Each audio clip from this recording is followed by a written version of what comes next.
Welcome to the GateWorld podcast.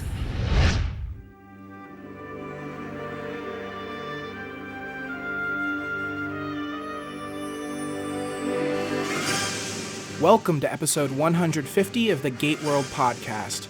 My name is Adam Barnard, and today I'll be emceeing a very special anniversary discussion with the original GateWorld podcast hosts Darren Sumner and David Reed. Darren, as you know, continues to serve as a managing editor at GateWorld.net and the primary host of the GateWorld podcast.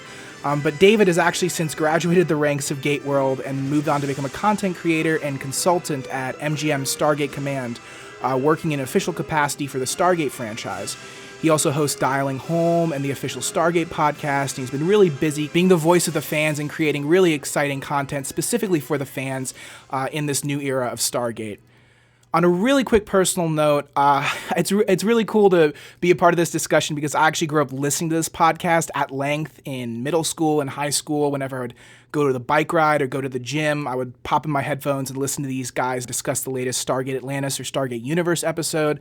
It's super surreal to be actually working with GateWorld and to be able to host this discussion and kind of look back in a really celebratory fashion and look at the history of the GateWorld podcast and hear from both Darren and David their highlights and where they see the future of Stargate going. So I'll just throw it over to you guys. It's so great to, digitally have you guys in the same room again. Thanks, Adam.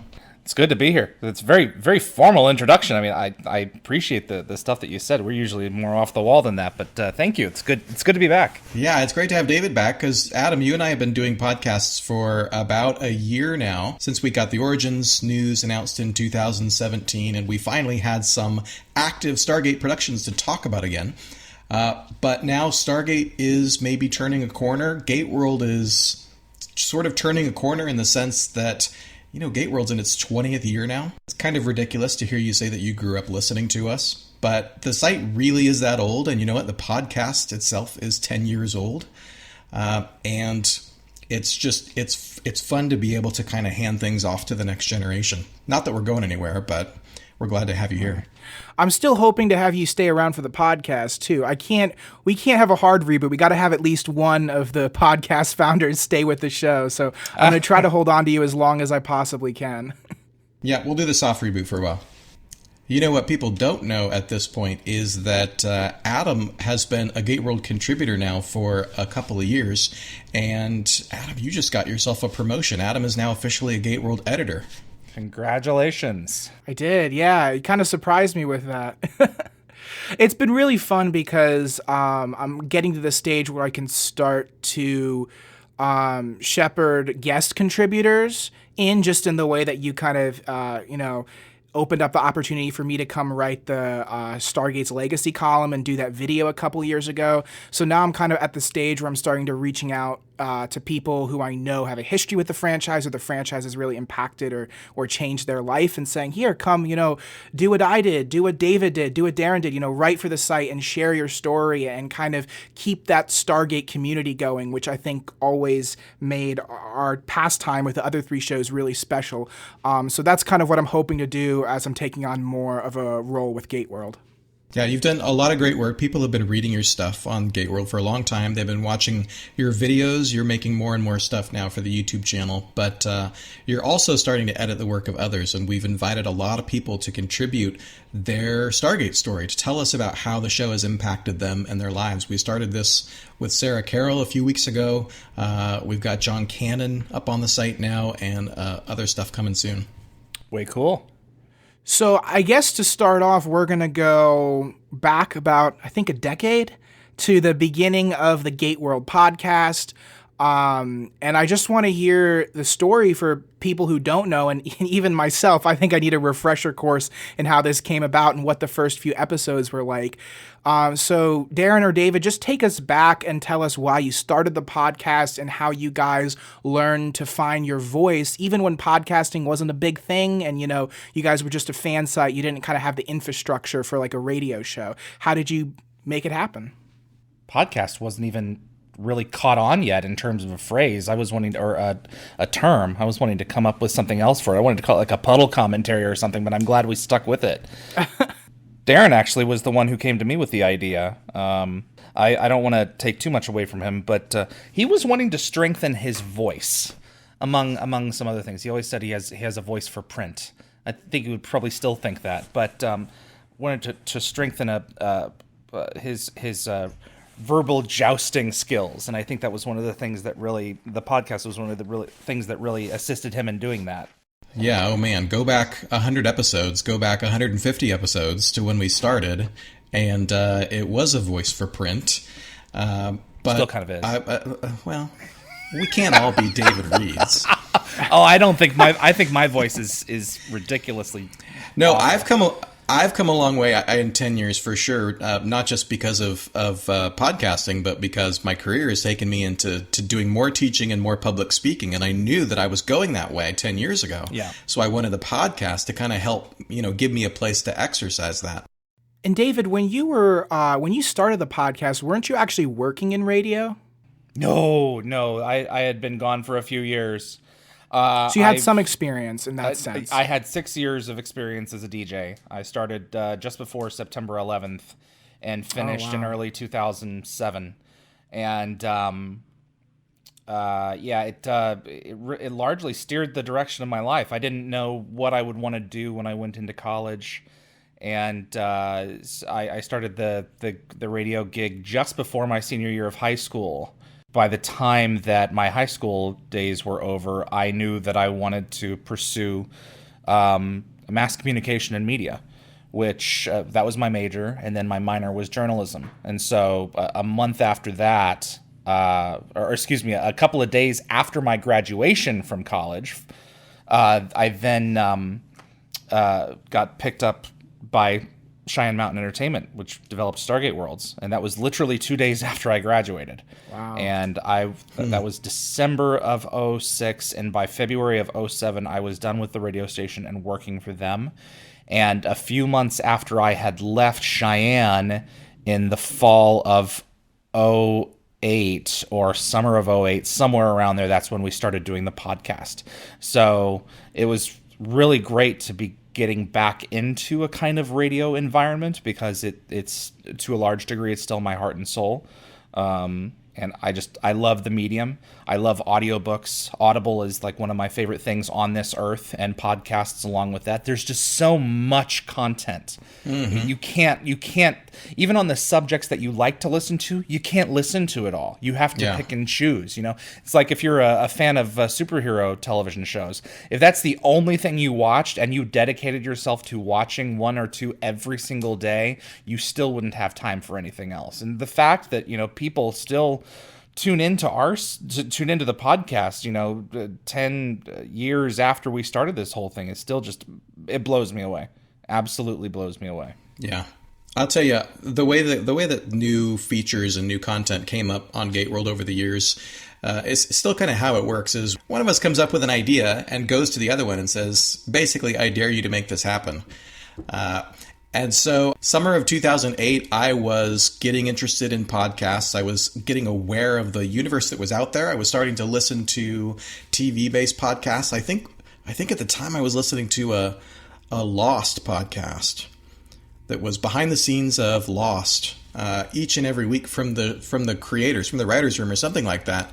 And so I started looking at Star Trek and other sci-fi and what was out there. And of course, there was no Stargate podcast at the time. I don't think so. Oh, there was a not a dedicated Stargate podcast, but there was definitely one, at least for the Stargate Worlds video game. So there were there were things floating around out there, but the kind of behind the scenes production. One. Yeah. This is kind of interesting to think about how, communication and media or publishing has shifted, because at the time, I think the Stargate magazine was active. Oh, yeah, it was in full swing. Oh, yeah. And that was kind of like almost the podcast, it was like a broadcast. You have little segments, you have little interviews, you have little discussions, news pieces. And like, I guess at the time you started the podcast, things were moving more towards audio and video instead of print. And so I feel like a lot of Stargate podcasts kind of picked up the slack and, filled the void that was left by the magazine and some older Stargate outlets. Yeah, we weren't cutting edge on a lot of these things, but we were maybe a little bit ahead of the curve. So we were early adopters of things like podcasts.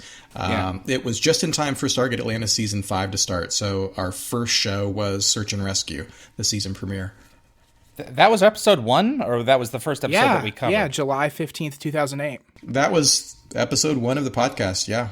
We covered Search and Rescue. We had no introductory BS episode where we introduced ourselves. I think I approached you about the idea the week that the show was about to air. So we're like, okay, we're going to jump in with 2 feet. We're going to figure it out as we go along, and we're going to have a new topic handed to us every week while the show's running. Yeah, there's, if you look back on GateWorld, and I mean, we're going to know a lot of this stuff, more specifically than anyone else will, obviously, because we were creating it. But there were times where we were going in the direction that everyone else was going in and made our own thing, and then there were others where we just embraced what other people were doing and augmented it.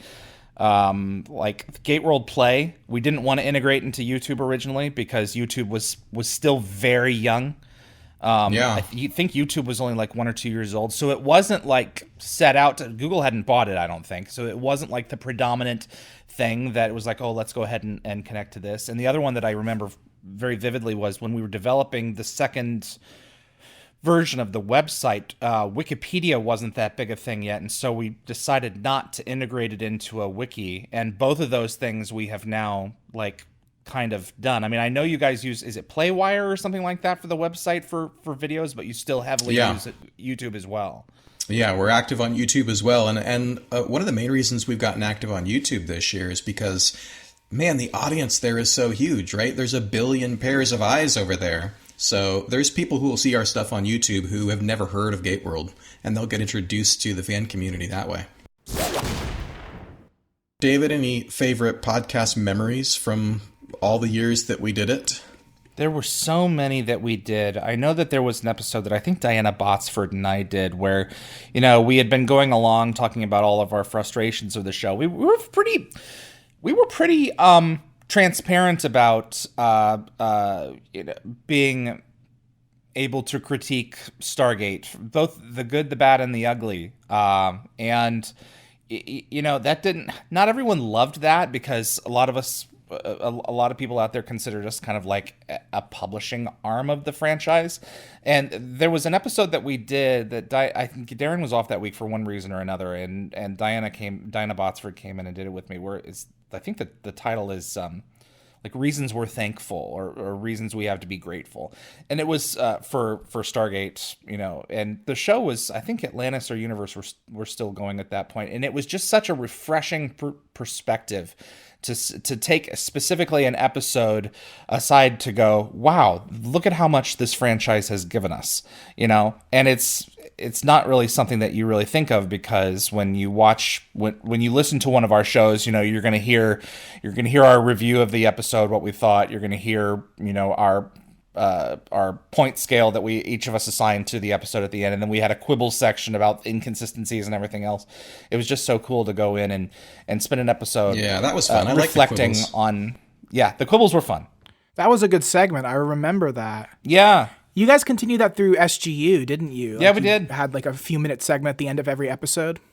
And I was always blown away that we generally didn't have the same quibbles. You wouldn't necessarily believe this very much, but we were really in each other's heads. Yeah, we would think of a lot of things at the same time when we would be talking to one another, and it's get out of my head constantly became one of our phrases. But we would sit down, we would watch an episode a couple of times, and then we'd do the podcast and analyze it. And 9 out of 10 quibbles, we wouldn't arrive at the same ones. Interesting. Yeah.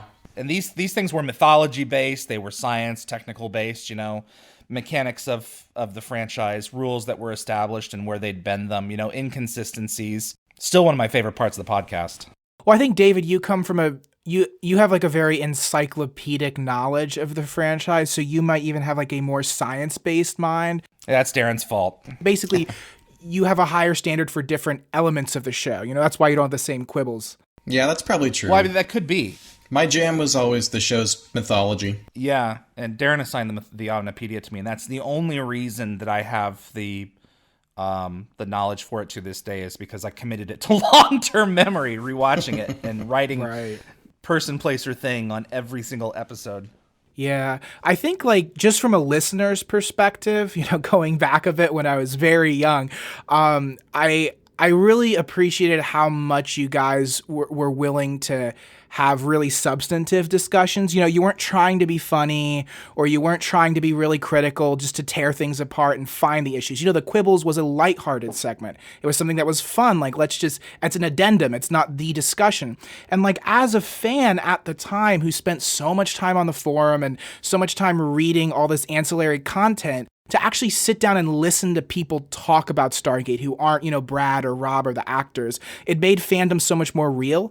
It's not just writing each other messages on the forum. It's like hearing your thoughts put into a discussion that was framed lovingly and was sophisticated. I just felt like that was the best part of the GateWorld podcast, and that's something I'm hoping to continue because, like, we all love Stargate, and we kind of want to celebrate that and have substantive discussions about that.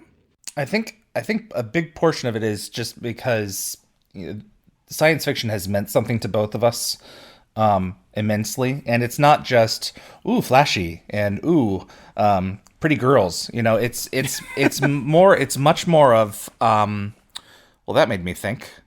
And if it didn't make me think, what am I missing? Or did the episode miss a beat there that it, could have, expanded on? A la destroying an entire civilization of human replicators.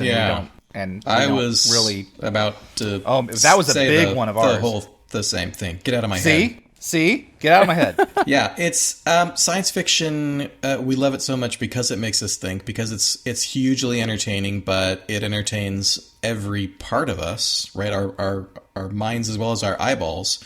And so some of the quibbles that we ended up landing on was things like that in Be All My Sins Remembered, when it's a huge episode. It's an epic space battle. It's still one of Stargate Atlantis' very finest hours, but we quibbled with the sort of lost opportunities of storytelling. Like, we don't take a whole lot of time to stop and really pay off the question of, okay, we're ending a civilization. Yes, they're a threat, but are they also sentient? Are they alive? What are the consequences of our heroes committing genocide and then going home for beers? Yeah, a lot of that was spurred by me. At least my share of it. I had a conversation with one of the writers at one point about some of these deeper questions. And the writer basically responded to me and said, David, that's not the stories that I'm interested in telling. I want to tell more action-oriented stuff. And I was like, wow, that's fine. That's fine. And that's what Atlantis became. That's what it really became in early, like, season 2. And, with the lighter stuff with, like, Duet, it wasn't SG-1. Yeah. Weir was not Daniel. And without Daniel on that show, it really had a different tone. But I wanted more of the thought-provoking sci-fi, and I thought that's what a lot of audiences would be interested in. And so I think that's one of the reasons that we created the podcast the way that we did. Darren and I are not particularly funny. There's another podcast that's out there, but it's these guys in Australia and New Zealand, I think, and I mean, you're laughing every moment. They're so funny. We're not that. Yeah, I love the fact that the Stargate podcasts that are out there right now are so different, and they're rewatching the episodes, and of course the conversations are so different than what we've ever done. I was figuring, we may have been in an echo chamber. I didn't exactly get to see the number of hits that we were getting for a long time for a lot of these episodes, and then we started letting people call in, and the one that stands out to me to this day is that there was a lady who called in, and we were we were at 60s or 70s at this point that we were doing this in terms of episodes, and she said, it's your show, I gave it a listen against some better judgment or something, and she said it was much more thought-provoking than I realized. And I remembered that to this day, because it said to me that what we were trying to do, whether we succeeded or failed, there was someone out there who got it. And that meant a great deal to me, and I hope it did to you as well, Darren. That what we were wanting to achieve, did succeed, at least for someone. Yeah, if there's one person out there who got it, then it was worth it. At least two, if you throw my name in the hat. I was just going to say, I think it's interesting. I feel like I might have missed some of the Atlantis episodes, but as you got later into the podcast, as Universe came back on, there was a lot of heavy or controversial or polarizing elements to the show. And I think that played to you guys' strength. You know what I'm saying? To be able to really discuss this and say, wow, the franchise is going through an evolution. We're not only just bringing up hard mythological questions or ethical questions. Now there's like a lot of personal dilemmas, and that was ripe for discussion, which I think kind of reinvigorated the podcast after that little break when Atlantis ended. Well, the content had to mirror the franchise that we were dealing with at the time. It really did shift, I think, because Stargate shifted so profoundly when SGU came on. The storytelling was different.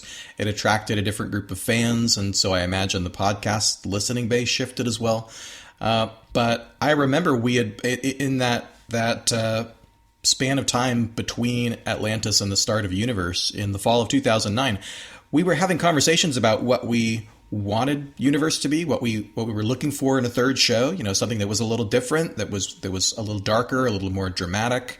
And then we had to have those conversations to talk about Universe as it actually was when it arrived, right? The sort of show that it was, and things that we really loved about it, and things that we took a little more convincing about the show. I was hypercritical of Universe when it first aired, and I had issues like sex in the closet scenes and things like that. Yeah, that was rough. At the end of the day, as an adult, it still proves to be my favorite of the Stargates as an adult. Really? When I was a kid, yeah. When I was a kid, SG-1, really was the thing, even through Atlantis, SG-1. And then now that I've watched Universe 2 or 3 times through, it really is my favorite. I want to ask a question, and it's a difficult question now. Oh boy. How are you, for both of you guys, how are you as fans able to reconcile the differences of the show? Like David, for Atlantis, I think you were kind of hoping to see some of the challenging ethical dilemmas of SG-1, and the show did shift toward more lighthearted, swashbuckling, optimistic, galactic action. I mean, is that something that you guys adjusted to, or how do you acclimate to yourself to 3 totally different kinds of shows and still be a fan, I think you have to decide what you're a fan of, first and foremost. There was a mass exodus once Richard Dean Anderson left. Yeah. There was a swath of the fan base that if MacGyver wasn't in SG-1, they weren't interested in watching it anymore. They had decided that they were fans of RDA, and so they left. Darren and I have always been fans of the trope of the Stargate itself. And I don't think I'm speaking out of turn in saying that. Nope, that's right. You mean the device itself? Yeah, as a storytelling tool. So it wasn't like there was never a question in our minds of well, this next one that comes out, if it isn't exactly our cup of tea, we may just not, cover it. Right. It's always been, well, this is what we're gonna get next. Let's ride this one out. Yeah. There were years of Atlantis that I loved much more than others. As the show went along and matured, I found myself loving it more and more. It found its distinctive slot that it fell into and moved forward on, and it was really a shame that it didn't get a season 6. But we were considered just an extension of the overall fan base, and we had to represent the fans. And what about you, Darren? Like, as the shows, shifted inside, shifted to different subgenres, how did you process that change? I don't know if there's anything I didn't relate to as much, although I was a parent by the time Stargate Universe came along, so I was very aware of the fact that I couldn't share Stargate Universe with my kids until they were a certain age, an age that was going to be older than SG-1, obviously. It's kind of the same thing with Discovery right now, right? Star Trek Discovery has some mature themes that means my kids who are now watching Stargate are going to have to wait a little bit longer before they get to it. But, I hear when we talk about why we love Stargate, why most fans fall in love with Stargate, the first thing we go to usually is the characters. It's the characters, and then subsequently it's the actors who play them, right? We fall in love with Jack and Daniel, with Sam and Teal'c and everybody else.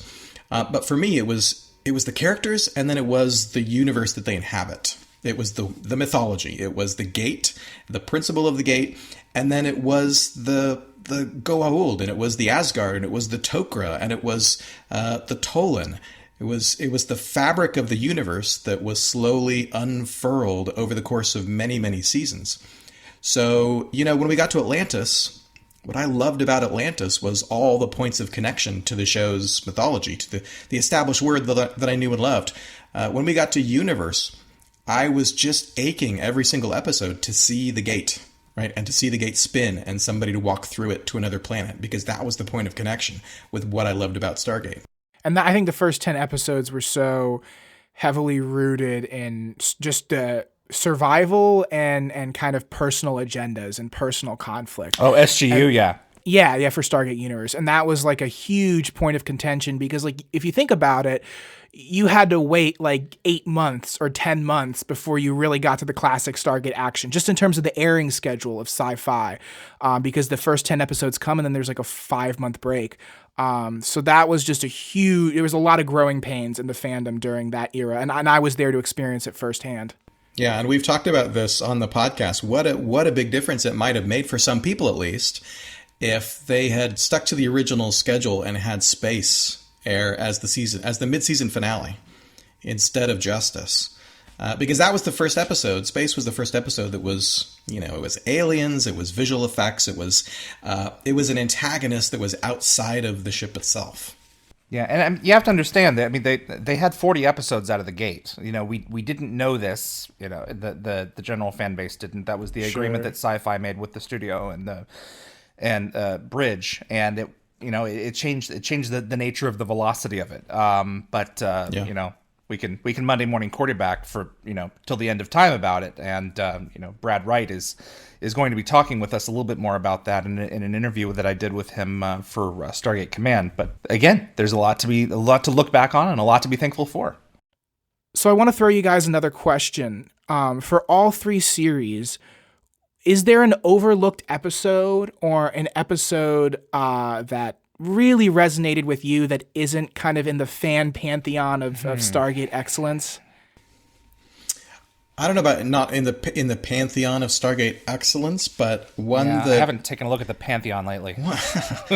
One that maybe doesn't get talked about as much when we talk about the biggest and the best, and the top 10 lists and our favorite lists.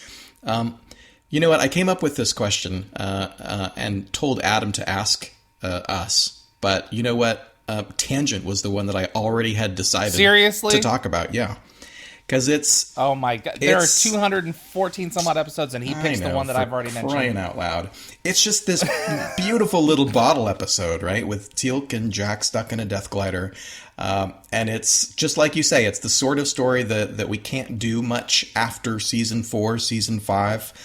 Certainly not when we have spaceships. But, they get stuck in a glider headed out of the solar system.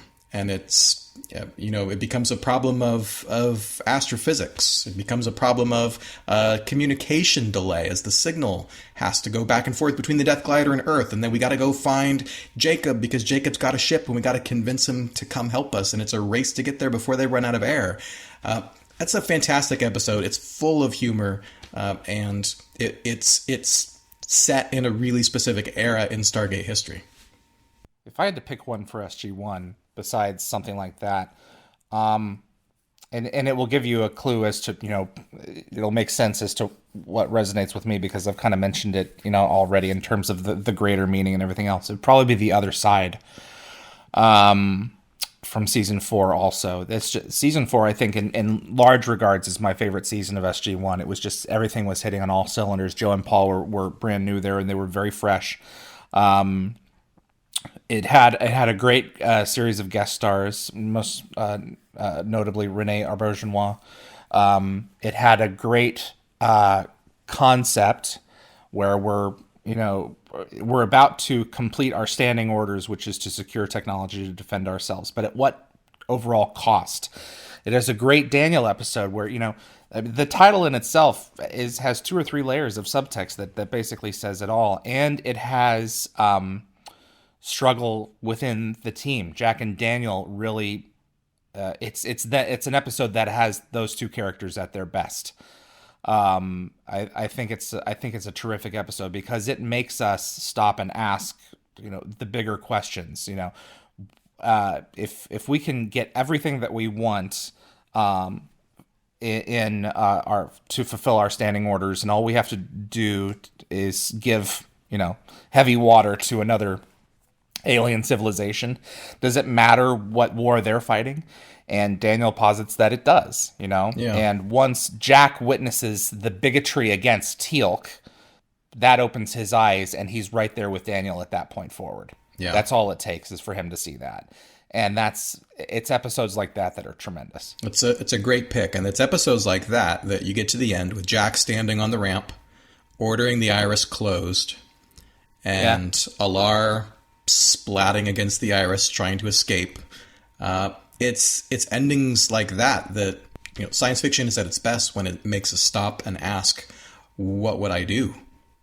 In that situation, would I do the same thing that the hero of the show just did? I love Hammond's line, I'm sorry it didn't work out, and Jack says, don't be. Adam, do you have a pick for an SG-1 episode that we don't talk about as much? Not off the top of my head, actually. Seriously? We're bearing all for you I here? didn't prepare. There's 212 episodes left. I think The Fifth Man, if that's the one. Dion Was it season Johnstone. 4, season 5? Season 5. Yeah, season 5. You know what the Gould want from us? Minnesota. That's Dion Johnstone as Lieutenant Tyler. Dion Johnstone, he was terrific. Oh, we finally got to interview him. Many, many years after the fact. I lured David back because he had kind of moved on from doing interviews, and I knew that... Oh, was that one of those? Yeah, I knew that Dion was on your bucket list because he played so many different characters on the show. I said, hey, I just got an email. Would you like to talk to Dion Johnstone? Oh, I remember that now. And you were like, yes. I remember the talk, but I didn't remember the context behind it. No, he was terrific. Absolutely a fetch. Moving on to Atlantis, what are episodes that you... I'm not going to use Pantheon again, I guess, but what are episodes that are underappreciated or overlooked that really resonated with you? Okay, Atlantis. My default is always Tao of Rodney, but I think that's become as appreciated as it ought to be, which is very, very highly. So I'm going to say McKay and Mrs. Miller. This opens with the introduction of Jeannie, Rodney's sister. She's at home. She's watching her daughter Madison play with her train set, and this leads into Jeannie finger painting the beginnings of the mathematical proof that will help Atlantis to create the bridge. It's beautifully written by Martin Garrow. We get to see Jeannie. We get to see David Hewlett's real-life sister, Kate, join the show. And it's got so much family emotion between the two of them, I think. I mean, obviously, it's a huge win based on the fact that you got the real family dynamics that the two actors can bring to the set, to the fictional family dynamic. But it's heartwarming, and then it's funny because we get Rod McKay. And it's got the sci-fi stuff with the bridge and the parallel realities. It's really a terrific episode. David? If I had to pick, my favorite has always been Sunday. Largely because of its not just because of its content, but because Martin Garrow and I talked a lot, and that was one of the ones that he had always wanted to do. So I was aware we were aware of that episode almost 2 years before it was done. Well, yeah, we were sitting in his office when he told us about the idea in season 2. He was talking about it. And yeah, it was playing around with it. It was an episode that didn't have a particular plot, right? It was not going to have a major character death in it. I always loved Before I Sleep. I think that it was, in some respects, I think it was one of Tori's... it was definitely one of Tori's best. Just the idea, the sci-fi idea that what we're seeing is not the first in the Atlantis pilot, is not the first iteration of those events, because so many times, we get exposed to the first iteration of events, and then there's a time travel incident, and then we see the second iteration. I mean, you can look at that like in Mobius. We see the second iteration of that. And we're just supposed to take for granted in the Atlantis pilot that it was the first one, but the first mission failed.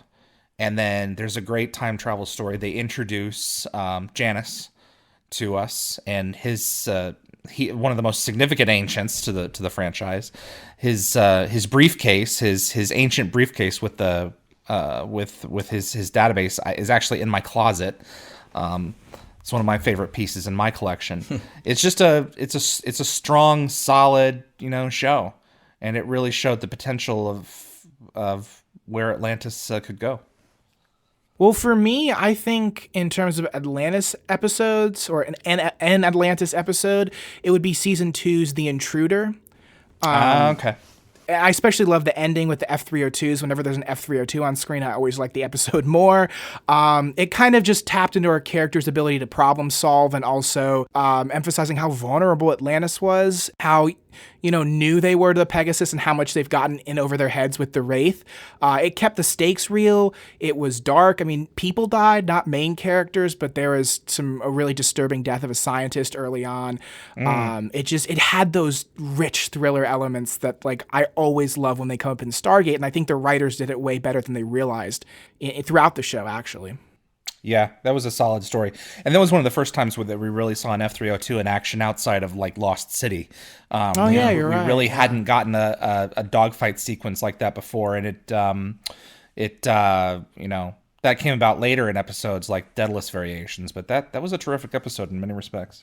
And it shows off Shepard as a pilot, doesn't it? Because we, through season 1, right, we see him flying a puddle jumper all the time, but that's kind of like driving a bus. Yeah, it kind of just does it itself, and with the F-302s, you actually have to use the physical controls. I always love when there's a little bit of Top Gun in Stargate, just a touch, just a little sprinkle. So, Stargate Universe. I guess these picks will be easier because there's fewer episodes, but hit me. Which episode did you like? Oh, I think it's the harder one. Really? Yeah, there's fewer episodes to choose from, so everyone's going to say, oh, well, that's a standout episode. You asked for an episode that doesn't stand out that you still liked. So yeah. This one's easy for me. Easy for you? All right, let's hear it. We talk about air. We talk about space. Adam just did a video doing a deep dive into Malice. Everybody loves the sort of wrap up of the show with epilogue and the introduction of the Novans. Yeah. But you know what? The one that stands out for me that I really love that doesn't get talked about as much is Lost from season 1. This is where we find a planet, and we find a planet that actually has the ruins of a civilization on it. And so right away, I want to know about that. Right? I want to know about the civilization that used to live here. Who was it? Were they humanoid? We don't find out much of anything about that civilization. Instead, we miss Destiny, and now the team, Matt and Eli and Chloe, they've got to find a way to get back to Destiny. And this is where they use that. The brilliant difference about the Destiny Stargates is that you can't dial from any gate to any other gate in the galaxy. The Stargates have a more limited range. So now we've got to go gate hopping from planet to planet to planet to try and catch up to Destiny before they get out of range. Yeah, these gates were designed to talk to Destiny, not necessarily to each other. So that's definitely cool. It's a 1.0 gate. Or 0.5 or whatever. Maybe. Epilogue was always my favorite. It's heavily talked about. It's definitely Brad Wright's favorite, the episode that Carl Binder wrote, Epilogue. I loved Light. I loved its exploration of characters. This is, some people may disagree with me on this, but I think that the universe characters in many ways were much more fully formed almost right out of the get-go than a lot of the others were.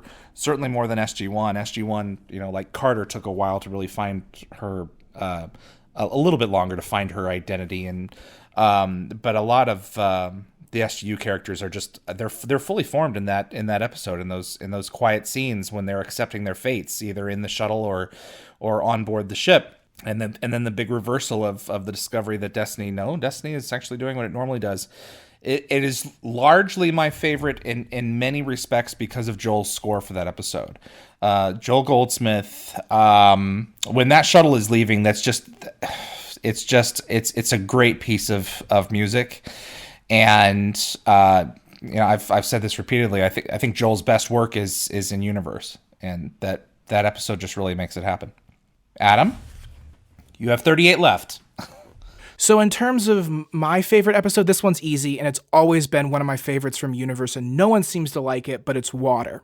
I think it's one of the best Stargate episodes produced, not just because it has the most novel story, but because the narrative is so airtight.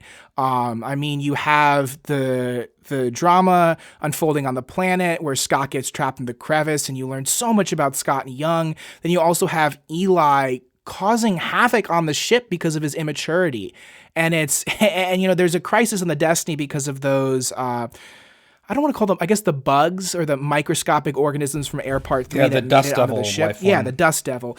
And that's such a unique threat, and I loved it, and it was terrifying when it shredded Corporal Gorman. I couldn't believe that scene made it into a Stargate show. I mean, it made it so real and violent and tense, and I just love the visuals. I mean, the ice planet, those vistas, those big wide visual effect shots, the set itself where Young and Scott spent most of the episode. I just think if you kind of look at Stargate and you say, how's the music, how's the production elements, how's the acting, how's the story, how's the pacing, Water is just a brilliant TV episode. I couldn't believe no one liked it after I saw it. I went to the forums thinking, okay, everyone's got to be sold on SGU now. Everyone's got to love the show after Water. And then it was largely a negative reaction to the episode. Wow. So I loved it. I loved that episode. I was really surprised when you said that. I was like, hold on. That episode's good. Well, it is good, but I've never seen it make anyone's highlights for Universe. Interesting. No, it would definitely be in the top 10 for me, I think. Yeah, I think it's one of the better from season 1 for sure. No, it's because TJ gets to command, Elena gets to take over in that, and that is really solid as far as I'm concerned, because she did so well, and the actress performed well too. So in terms of story threads, let's just say Stargate in general, we were blessed with 17 seasons of great television and a couple movies, but not everything was finished. There was plenty that has been left undone, both intentionally and unintentionally. So what story elements, looking back, do you wish we had gotten more on? Or there's that one thing that you wish was answered or came to fruition on the screen? I always wanted to know where Destiny was going. I really got on that bandwagon. It was the first time in the franchise that they had set a long-term target that wasn't going to be resolved in a couple of years. And it was a fascinating one to me. And one day I'm hoping Brad will tell us. Fingers crossed, man. Fingers crossed. Yeah, that's really a big picture one. For me, it's maybe not as big a picture, but just as kind of left hanging out there at the end of Atlantis is the Pegasus Asgard. The Asgard were so important to the show, right? They were so important to the mythology, to discover not only that there are survivors in the Pegasus galaxy, but that they are a little bit evil and a little bit aggressive, and they are using ancient technology. That was fascinating. I really wanted to see where that was going to go with the Veneer, and I wanted to get the name the Veneer into canon. I think it is now. I'm certainly operating with the idea that the Veneer is considered what I didn't realize is that it was used in the novels. So someone caught on to that conversation that Martin Garrow and I had, and I think someone else came up with it as well. So before we wrap up, just for you two, not for me, what has been your favorite memories with GateWorld? Just one or two moments where it's like, I'm so glad this is in my life, and I can't believe we get to do this as fans. Maybe a convention or a set visit. Just the absolute highlight of you guys' history with GateWorld. You want that distilled into one statement. There's maybe, if you give us a few weeks to think about it, there's a top 10 list there, right? I'm sorry. It's on the notes. I'm just using the notes. No, you're good. I mean, GateWorld changed my life, Darren changed my life. That's the fact of it. I mean, it provided me a platform through which I was able to hone my talents, and I'm now working at MGM because of it. I mean, little things like that, add up to bigger things. And I am an example of, you work hard and take no prisoners and follow your dreams, and don't sweat the small stuff, and don't be discouraged, and you can make your career what you want it to be.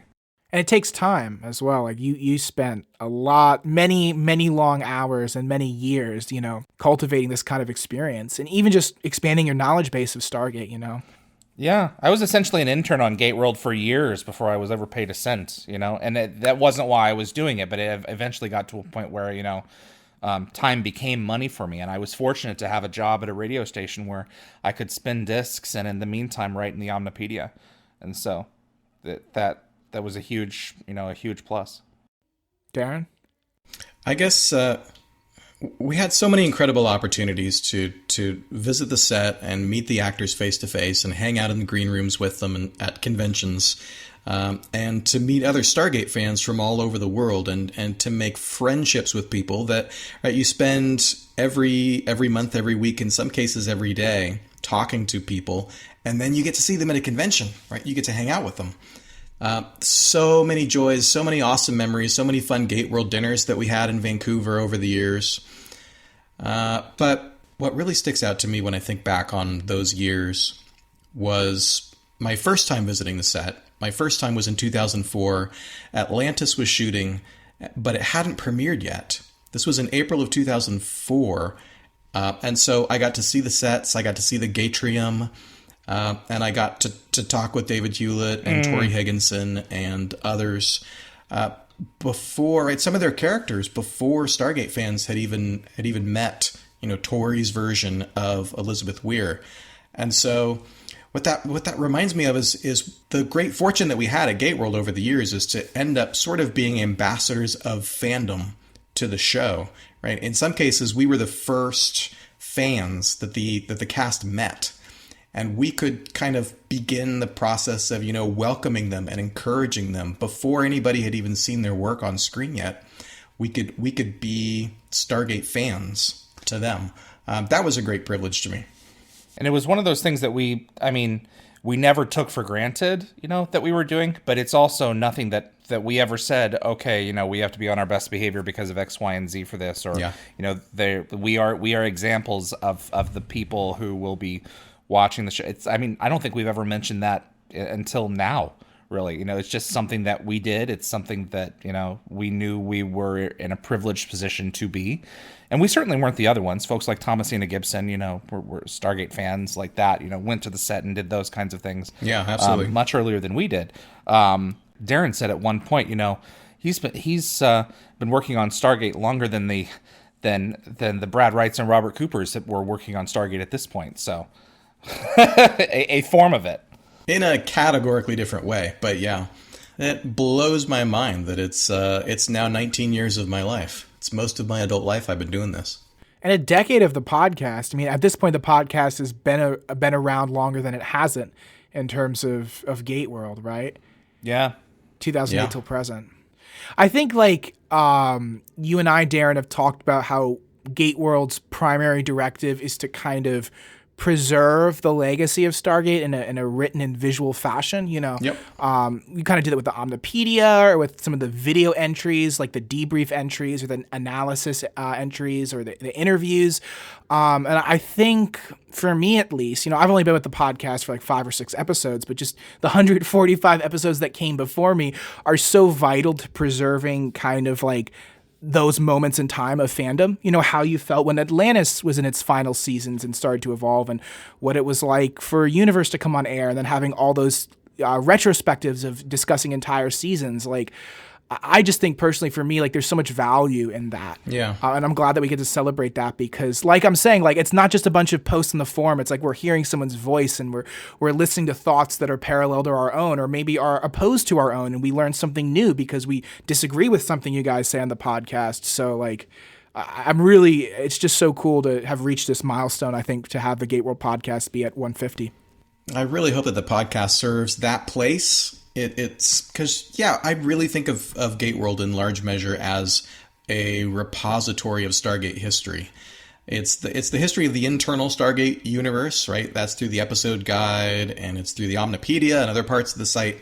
But it's also a repository of the history of the Stargate television franchise and its fandom. And so, I hope the podcast has been able to do that. And people are still, they still let us know that they're going back and listening to old shows, which I think is awesome and probably sounds hilarious. Listening to us from 10 years ago. Hilariously bad. Hopefully we've gotten better at our game. But, you know what? This is a good time for us to say thank you to everybody who's been listening, whether you're brand new to the podcast or you've been listening since 2008, since episode 1. Thank you for listening to the show. Thank you for giving us an hour of your time every now and then. And thank you also to the people who have called in to the show over the years and to the people who have stepped up and co-hosted over the years. People like Diana Botsford and Tammy Farrar and Justin Nolan have been on the show, and others. Michael Hinman joined us for the 100th and a couple others through Airlock Alpha. Yeah, that's right. There's a lot of fan sites that have come and you can still access a lot of their stuff now, but some of them you can't. We're still soldiering on. So GateWorld is still soldiering on, and that's largely thanks to the clicks that people provide it. So thank you. And we're very excited to see what you guys are cooking up, David, behind closed doors, which I know you can't say anything about. If you were going to ask something I'm not gonna pick away at it, but it's fair to say you're working on something, right? I am. I'm working on a few things. What was recently announced is that there are curated story arcs afoot for Stargate Command, and I am waist deep in developing those designs, and am very happy with how they're churning out. I recently did one on Michael from Atlantis, and we want people to go back and watch specific series or specific stories throughout each of these series, and what really blew me away while I was doing some of this stuff, I don't know why it blew me away. It shouldn't have. I guess because I've just seen it again and again. Is after I was done writing a lot of this stuff and composing a lot of the videos and the various ancillary pieces for each of these curated arcs, is how much I wanted to go back and rewatch a lot of it. How much reinvested and reinvigorated I became in these, and I can only hope that the people who get to see this content that we're making feel the same way. And if I can get motivated by it after having seen it like 10 times, I'm hopeful. There's a lot of cool stuff that is in development. Yeah. I happen to know that season 2 of Dialing Home is on the way. What's your highlight from season 1? We had a round table with what was a rectangular table with the Stargate doctors in last December. It was basically a great big Christmas party in Vancouver. Me and Christopher Judge guested with Terrell Rothery and Paul McGillian and Jewel State and Elena Huffman. Yeah, and it was an extraordinary hour. But not Robert Picardo. He was the doctor. No. No, and we didn't get Lexa either, which it was frustrated. So we dedicated the each of those parts to the doctors that weren't with us. So yeah, it was a good one. And this season we're now up to I think 7 that we've shot for season 2. We opened up the season with Brad Wright, which I filmed him at GateCon, and then Kieran Dixon and I, who runs Stargate Command, we interviewed Tom Macbeth. Oh wow! About an hour and a half. That was fascinating. And we recently shot Neil Acree, the last one of the last surviving composers for Stargate, in his studio, and that was an amazing hour and a half. We also sat down with Robert Picardo and Tori Higginson and David DeLuise. And also on stage at GateCon, we also sat down with Dean Aylesworth and Jacqueline Samuda for a live dialing home about the GateWorld. So very cool. That's what you can expect for later this year. I just think it's so cool that Stargate now has like a show that's dedicated to covering Stargate, you know, whether it's the actors or the locations or whatever, or wherever you visit. Yeah, the location series, Sam Maggs, we're working with her. You can Google Sam. She's a pretty impressive author and host. She's running her own location series. We went to a number of different places in Vancouver already and have shot, and I can't wait to show what's up next with that. It's really exciting stuff. So there's a lot to look forward to. So that was the 150th anniversary discussion of the GateWorld podcast, and want to give a special thanks to David Reed, who took some time out of his schedule to join us. Next time, we're going to be having another anniversary discussion. This time, it'll be the 10th anniversary for Stargate: The Ark of Truth. We're going to do 2 anniversary discussions, both for Ark of Truth and Continuum, and try to get those out while it's still 2018. I'm hoping I can convince Darren to join me for that. Good luck. No, I'll do it. Well, thank you guys for inviting me back, and it was really a pleasure to join you guys once again. And here's to another 150. Yeah, 150. Keep up the great work at Stargate Command. Of course, everybody can find David and his work over at stargatecommand.co. You can always find links to everything that we've talked about on this episode of the podcast in the show notes. That's at gateworld.net. And I'm Adam Barnard, and thanks for joining us for the GateWorld podcast.